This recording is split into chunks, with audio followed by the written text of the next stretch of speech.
Okay, guys, we're back for the second half of lecture. Before we get into discussing the spiritual discipline of celebration, I want to talk about the final project. Okay, so hopefully you guys are already starting to give some thought into your interview project, which again, as I mentioned in previous video, the due date on that has changed. I think it would normally have been due today, but it's been pushed back 2 weeks. I believe it's now due the 29th. So again, make sure you're getting going on that one. For your final paper, okay? So we're not doing any quizzes, no tests, no nothing like that for our class. This is basically, can you show me that you have an idea of how to do good, solid interpretation of a biblical passage? That's basically what the final is going to be. You've been getting practice with that already with these BIPs. That's basically been getting you prepared for the final paper. Okay, the final paper, the hermeneutics paper, right here. It's basically just a much bigger, not much bigger. It's a bigger BIP. It's something that you already have been getting practice doing. Now you're just doing it on a bit of a bigger scale, and you get to pick the passage that you work with for this one. Okay, so this will be due the last week of finals. I think it'd be due the Friday night of finals week. I have to look at the calendar to see when that is, but it's gonna be the last week of finals on Friday at midnight. Okay, that's when that one will be due. So let's start to talk about what to do for this assignment. So the instructions can be found on Canvas. Go to Files, and then look for hermeneutics paper. Okay, hermeneutics is a fancy word for interpretation. Okay, this is your interpretation paper. This is your large BIP. Okay, and here's the description of the assignment. It's meant to be 6 to 7 pages. That's not so bad. You guys have already been doing roughly 3 to 4 page papers on your BIPs. Now you're just giving a little bit more detailed discussion on a passage. Okay, 6 to 7 pages rather than 3 to 4. That's one of the key differences. Okay, here's how you're going to go about it. Number one, first thing is pick your passage. Okay, you get to pick the paper that you want to write on, or sorry, you get to pick the passage that you want to write on. Okay, it could be from any genre that we've covered. Okay, we've covered all the genres by the end of next week. Okay, the passage needs to be about a paragraph in length. Okay, generally it's going to be no less than 4 verses and no more than 10 verses, something in that range. But obviously, depending on the passage, depending on the genre that you pick it from, it might look a little bit different. So here's what I'm encouraging you guys to do. I'm actually requiring you guys to do this. Your passage has to be approved by me. I just want to make sure that you got a good passage to look at, that you haven't kind of cut off a passage mid-thought, or that you haven't given yourself too big of a passage or too small of a passage to work with. So by April 25th, that should be a week and a half from now, not this Saturday, but next Saturday, email me with the passage that you're wanting to write on. And I just want to have a look at it and make sure it's a good passage. Okay. So this is just for me to say, oh, hey, maybe cut the verses down, or hey, maybe extend it to this verse because this is kind of the main unit of thought here. It's just to help you guys pick a good passage to make sure you've gotten sorted out. But you spend some time looking at a passage that you want to study, and then by April 25th, let me know what passage you're looking at. If I don't hear from you by April 25th, I will start to send emails out saying, hey, let me know what passage you're picking.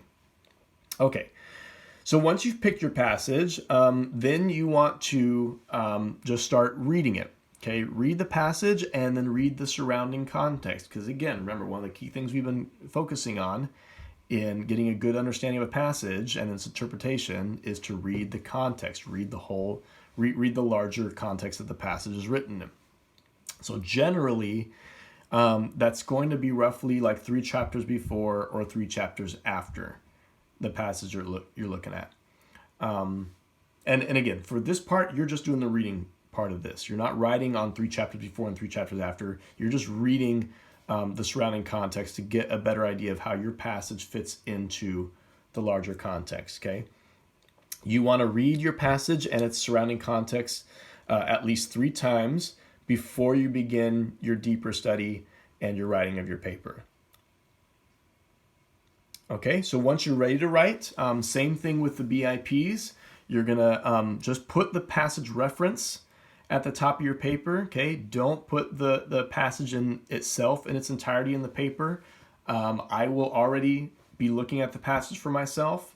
Obviously, as you're doing your interpretation paper, you're going to be referring to specific verses. That's fine. That in those sections you can refer to specific verses, but don't put the whole passage itself at the top of your paper, okay? Again, think just like your BIPs that you've been doing. Scripture reference at top, and then you're talking about your passage in your interpretation section. All right, and again, now just like your BIPs, you've got a literary genre section. Actually, real quick, notice there's no question section. Okay, usually in the BIPs, I have you write out like 2 to 3 questions. You're not necessarily doing that in this paper because ideally, you're discussing anything and everything key in the passage that you're interpreting. Okay, whereas usually in the BIPs, I'm having you flag up maybe 2 or 3 things that you wanted to sort out. Ideally, you're pointing out anything and everything that's key to understanding in your passage. So you're asking any and every question of the passage that needs to be addressed. So there's no need necessarily for a question section. You're doing the best job you can in interpreting all the key parts of the passage that you're looking at. Okay, so that's why there's no need for a question section for this paper, for the final paper. Okay, but what is the same as your smaller BIPs are the genre discussions. Okay, and again, you've had plenty of practice doing this. This is your shorter genre paper put into your BIPs. You're discussing the principles for the particular genre that you're looking at. You're discussing the things covered in Russell and from our class notes. These are the things that you want to first tackle before you begin interpreting your passage and showing how they apply in interpreting your passage. So again, just as a recap. So for example, when we talk, let's say you're doing a Proverbs passage. We mentioned in Proverbs, one of the key things to keep in mind is that Proverbs, they're short, they give general truths about life, they tend to operate on kind of simple wisdom ideas. Do good things and good things will happen, do bad things and bad things will happen, right? But we also said that doesn't necessarily mean that those are guarantees. It doesn't necessarily mean that if you do a good thing, it's guaranteed to get a good result, or if you do a bad thing, it's guaranteed to give you a bad result. We just said that Proverbs just kind of give you general principles for living. So one thing you want to keep in mind is understanding that Proverbs are not necessarily guarantees from God. Okay, we talked about that as part of the genre of Proverbs.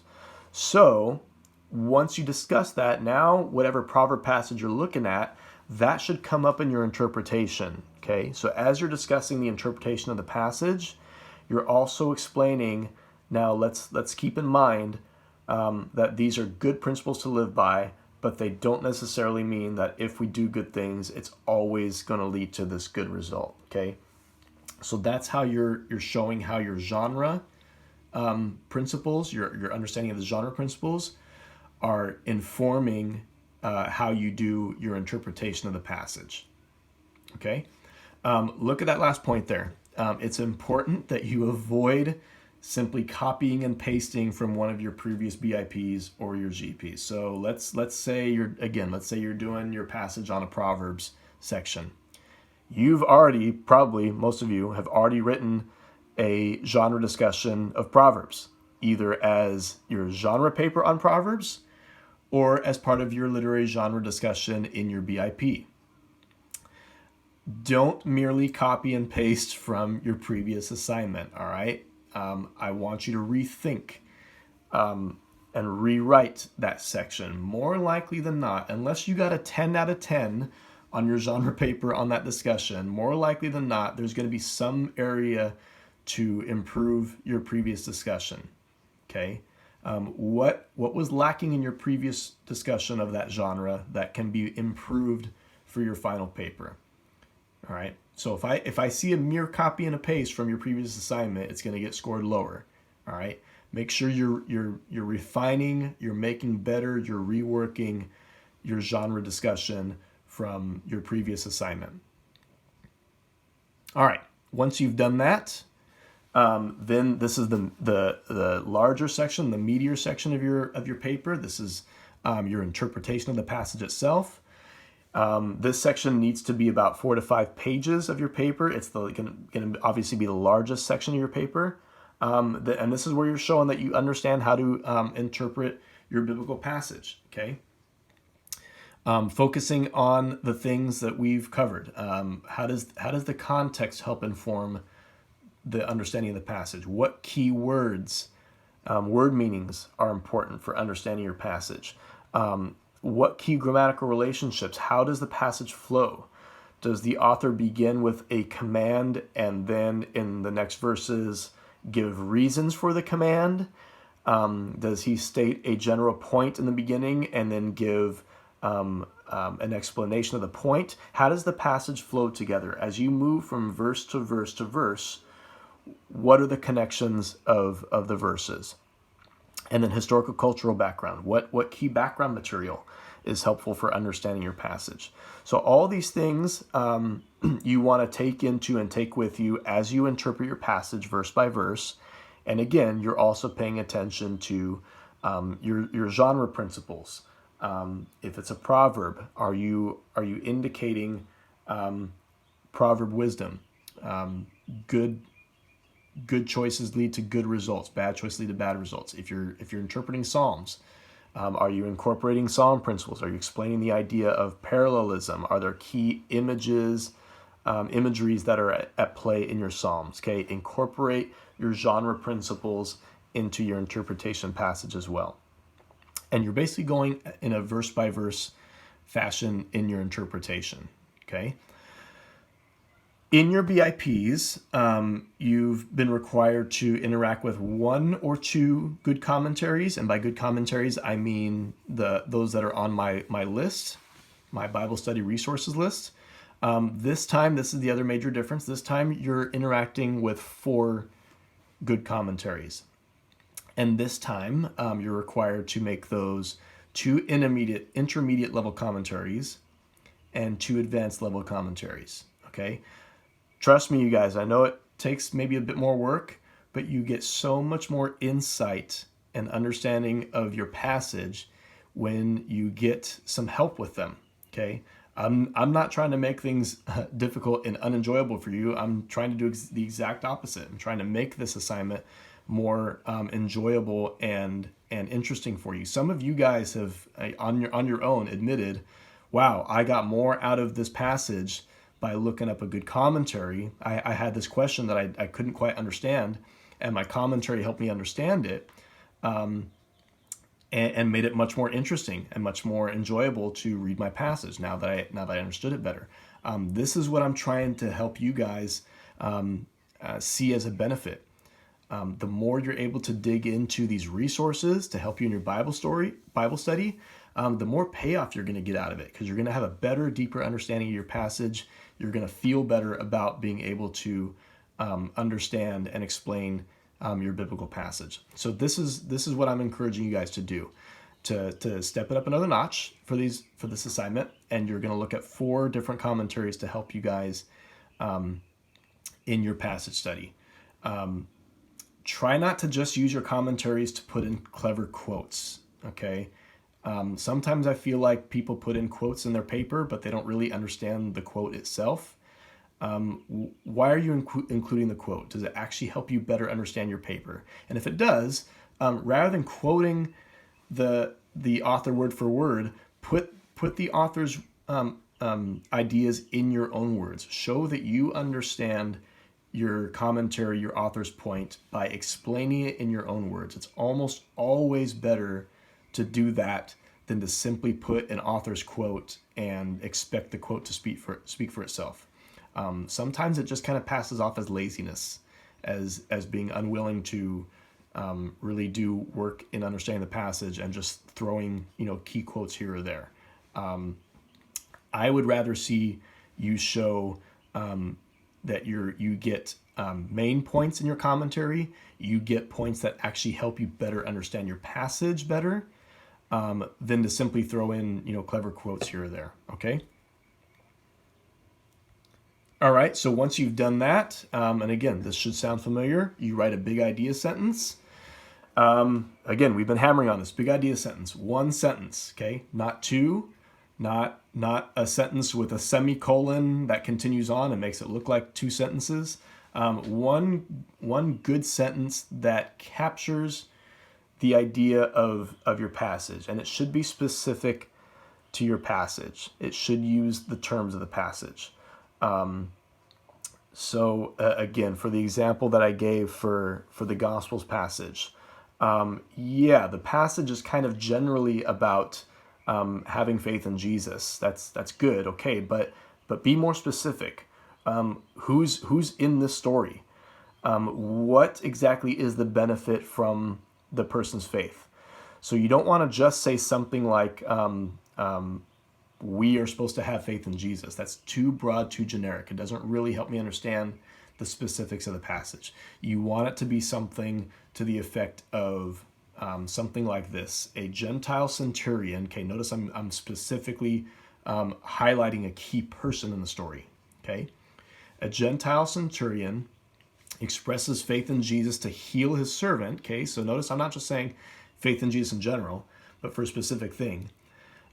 The Gentile centurion expresses faith in Jesus to heal his servant, which Jesus does. He heals the servant.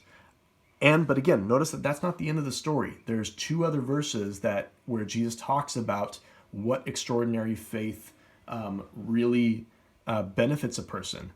And the extraordinary faith is not necessarily benefiting the person in getting a miracle. It's benefiting the person in having a place in the kingdom. Okay, notice those two key final verses. This is Jesus' most important note. Not that somebody gets healed, but that somebody gets saved.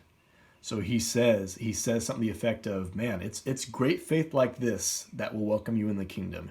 You people who are, claim to be Jewish and think that that's automatically going to get you a ticket to heaven, if you don't have faith, you're going to find yourself outside. And it's going to be those that you didn't think are going to be there that will be there. It's going to be these Gentiles that have faith that are going to show up. So your sentence for our gospel passage should look something like, the Gentile, when a Gentile centurion expresses faith in Jesus to heal his servant, Jesus not only heals his servant, but he shows how such faith, for anyone, whether Jew or Gentile, has good implications or positive results for being included in God's kingdom. Okay, you want your sentence to be nice and specific to the passage as something like that. Okay, hopefully that gives you a good idea again of what we're looking for these big idea sentences. Okay, number 5, discuss the application of the passage. And again, you guys have had practice in doing this. Now that you've interpreted the passage, what's the takeaway?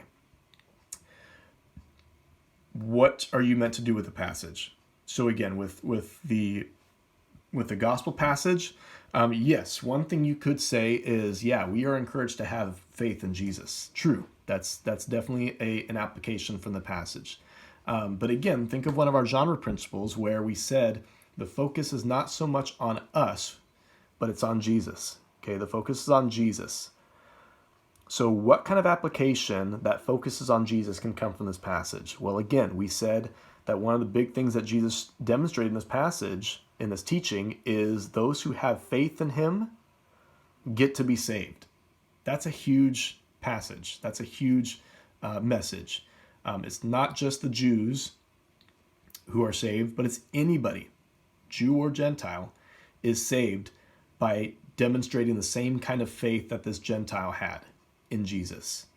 So what's a good takeaway? What's a good application? Being thankful, being grateful that Jesus extends salvation to those who simply place their faith in him. So an application could be, I need to continue to be more grateful for the salvation that Jesus has given me. Or we need to say, I need to give that message to others. I need to encourage them that Jesus saves them simply by their faith. Okay, that's an application to take away from a passage like the Matthew 8:5-13 passage. Okay, that's a application. That's a takeaway from the passage. And then in this case, you didn't have to do a bibliography for your BIPs. Some of you did. It's fine if you didn't. But for this one, you're going to include a bibliography just so I can see the 4 sources that you used fairly clearly. Only include in your bibliography those sources that you actually cite in your paper. Okay, I'll be paying attention to that. You should know proper footnoting at this point. You should have an idea of how to do the bibliography because all of that is on the, again, see right there, it's all on the footnotes and bibliography document on Canvas. Make sure you have a good look at that so that you know how to do these citations, footnotes, and the bibliography at the very end of your paper. Okay. That's the assignment. That's the final. Have a careful look at all this. Shoot me any emails if you have any questions. Email me by April 25th on the passage that you're looking at, and so I can sign it off and approve you on it. Okay, any questions on any of this stuff, just shoot me an email. Let's get back to the lecture material. Okay, so looking at celebration, you did some reading on either in Foster or Ortberg on the discipline of celebration. That might sound so counterintuitive, right? A command, a discipline, a have to do for something like celebration.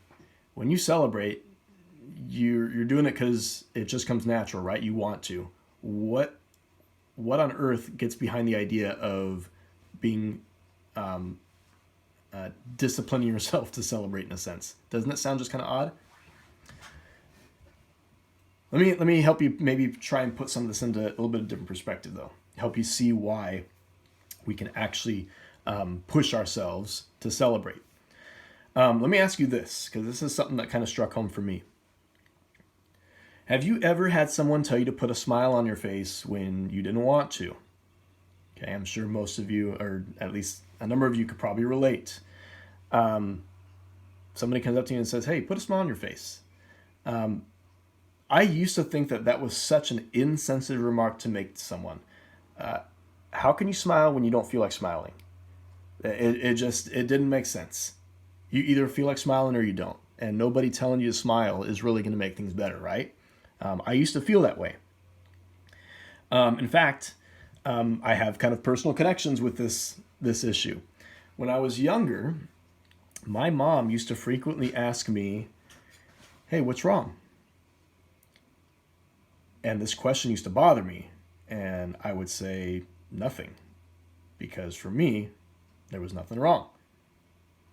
She would then go on to say that my facial expression suggested there was something wrong with me. Basically, she was saying I looked upset and I should try to smile more often. But you know what? I didn't want to smile. And I didn't want anyone telling me that I needed to smile just for the sake of others. Okay, I used to not like hearing that. I used to frequently get my mom would come to me and say, what's the matter? And as far as I was concerned, there was nothing wrong. But the lack of smile on the face suggested there was something wrong, and she said you should try and smile more often. Did not like that advice whatsoever as a kid. However, as I've grown up, I've realized that this was probably some of the best personal advice I could have ever received. I did need to smile more often, even if I didn't necessarily feel like it. And whether my mom realizes it or not, or others who tell us to smile, she was actually encouraging me in a similar way in this discipline of celebration. we can actually encourage one another and, in a sense, push one another and even, in a sense, demand of one another to celebrate, to put a smile on our face. Why? Because we have reason to, even if we don't always think about it or even if we're not aware of it. And this is something behind the discipline of celebration. So let's take a look at a passage that actually helps us think more carefully about this idea. Let's look at Philippians 4:4. This is in Paul's letter to the Philippians. In Philippians 4:4, Paul tells the Philippians this very simple, but it's packed with a lot of takeaways for us. Paul tells the Philippians, rejoice in the Lord always. There's three things I want to draw out in this one simple verse that helps us understand this idea of a discipline to celebrate, an actual making it a practice of celebrating. Okay, one thing to draw out. Notice this. Celebration is commanded in this verse. Okay, Paul doesn't say, hey, I think it might be a good idea to rejoice in the Lord always. He doesn't say, would you like to rejoice in the Lord always, and offer it as a question. This is a command. If we go to the original Greek, the Greek word for rejoice is put in what's called the imperative form, which is the form of command. Paul is commanding, literally commanding his Philippian readers to rejoice. It's not an option. It's not if you feel like it. It's a command. Rejoice in the Lord always. Now, obviously, it's not meant to be a kind of stern command. It's meant to be an encouraging command. Hey, we get to find reason to rejoice, so let's do so. Let's rejoice. Rejoice in the Lord always. Not unlike people who practically command you to put a smile on your face, Paul is literally commanding the Philippians to do that, to put a smile on their face, to rejoice. It may seem contradictory. How can you rejoice if you don't feel like it? But this is where producing joy in your life is, in some sense, a kind of discipline. It may not come naturally. So if this is the case, if it's not coming naturally, we want to put ourselves in the position where we'd be more inclined to rejoice and celebrate, just as we've been emphasizing with these other disciplines. If certain things don't come naturally to you, if regular prayer doesn't come natural to you, if acts of service doesn't come natural to you, think of it as a discipline. Put yourself in positions where you're able to train yourself, train your body to pray more, to serve more, and in this case, to celebrate more. We can think of celebration as a discipline, as something we can actually encourage ourselves to make more a part of our Christian lives. And we'll look at some suggestions on that in a little bit. But let's go on to another key takeaway from this passage. Okay, what else is Paul emphasizing? Notice the basis for celebration. Okay, he doesn't just say rejoice and leave it at that. He gives a basis. Rejoice in the Lord. Okay, celebration is grounded in God. Okay, we're not simply called to rejoice in a general sense, but to rejoice in the Lord. When we recall that God made us his friends when we were once his enemies, that he gives us so many things to be grateful for, that we have a glorious future ahead of us, we indeed have every reason to rejoice and celebrate. And sometimes we simply forget these big life-changing blessings that we have and that we just maybe don't treat as much of a blessing as we should. But we should continue to stand on these blessings, because they give us every reason to rejoice, and it's all because of what God has given us. We have a reason to rejoice because of what God has given us. These realities need to be ingrained more and more in us. Salvation by grace needs to stop being just a doctrinal stance that we affirm and start becoming a gift that we truly are joyful to receive.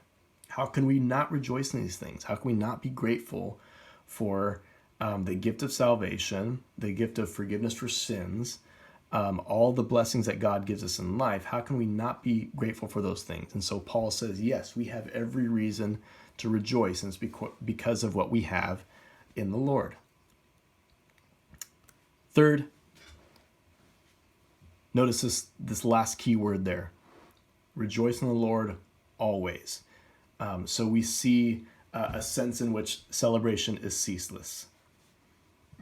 Again, when we realize what great blessings we have in God, our celebration really never ends. We always have an occasion to be grateful, to rejoice, and to celebrate.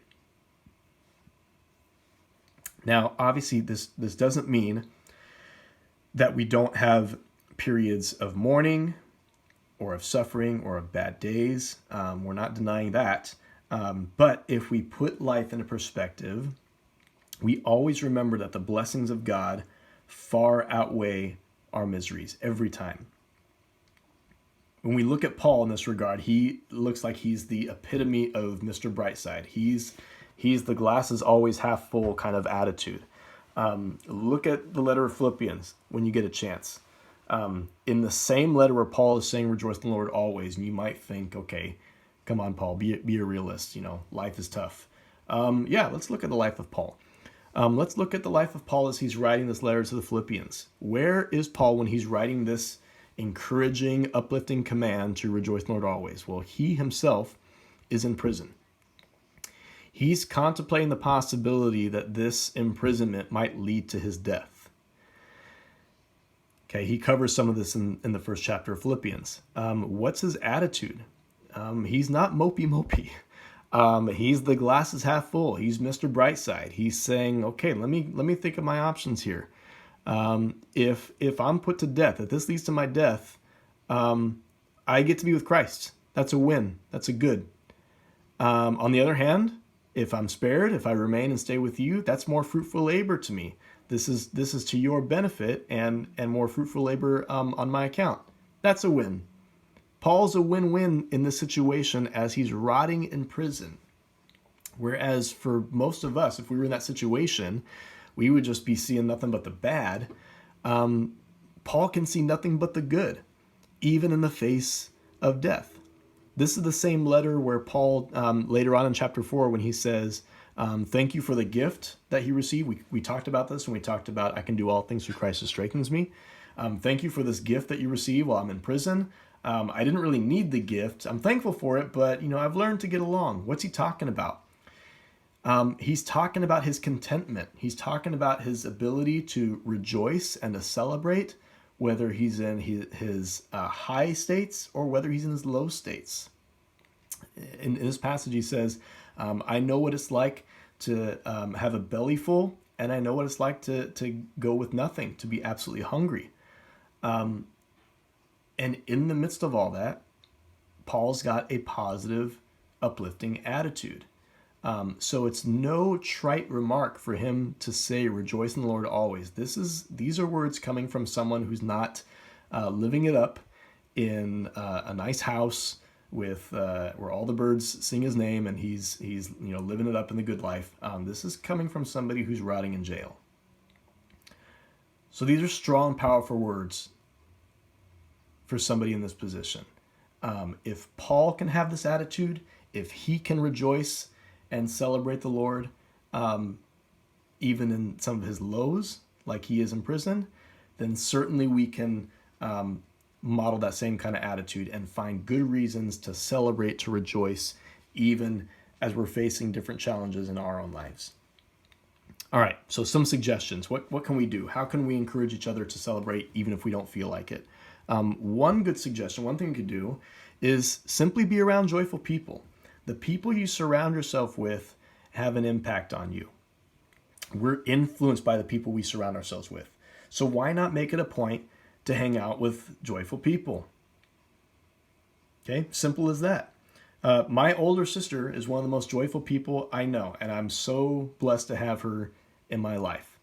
Things can be going really bad for me, and if she's around, it just changes things. And I have a much more joyful attitude, a much more uplifting spirit, because that's how she is.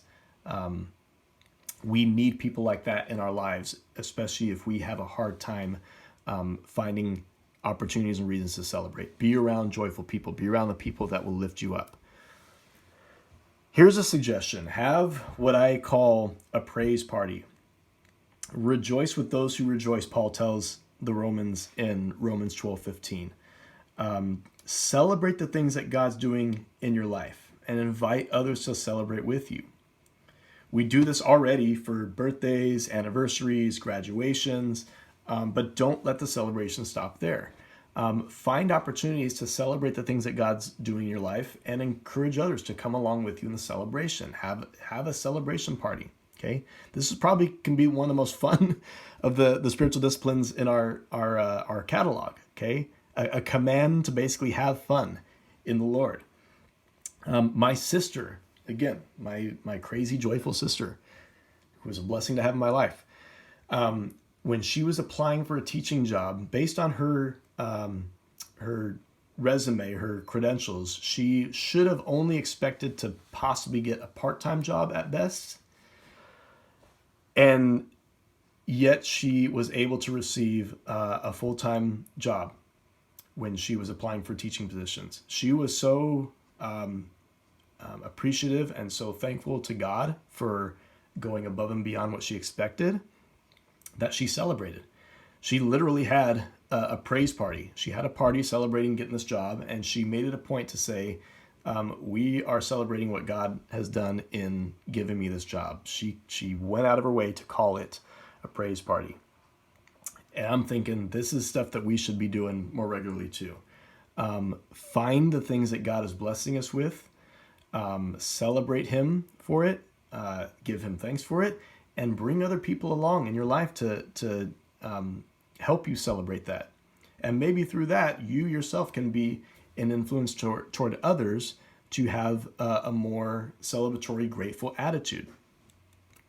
And then lastly, keep your life in kingdom perspective.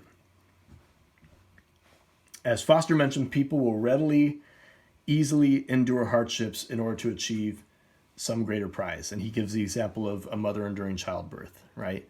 From what I understand, one of the most excruciating things a woman can go through. And yet it's because of the blessing that comes out of the pain that the mother is even willing to go through the whole experience again if it leads to having another child. Why would somebody go through horrible pain? Absolutely no reason unless the blessing that comes from it far outweighs the period of complication, the period of pain. We have those things in our life too. We go through life's up and downs, always mindful that we have a glorious future ahead of us though. It's what led Paul to rejoice while he was writing in prison. It's what led Christ to embrace the cross with joy. And for us, it helps us keep our own life into perspective. Yes, we will have hardships. Yes, we will have some trying times. We're in one of them right now. And yet, in the midst of it, we can celebrate. We can maintain a God-honoring, God-fearing attitude of it. We can continue to rejoice in the things that God's given us, keep a positive attitude, and keep in mind that God has still ultimately given us the greatest blessing, and that's a glorious future in the life ahead. So let's keep our eyes on that prize and run with joy. All right, so another spiritual discipline assignment. This is an opportunity to think of ways to find opportunities to celebrate the things that God's doing in your life. So check out the instructions on Canvas and follow those.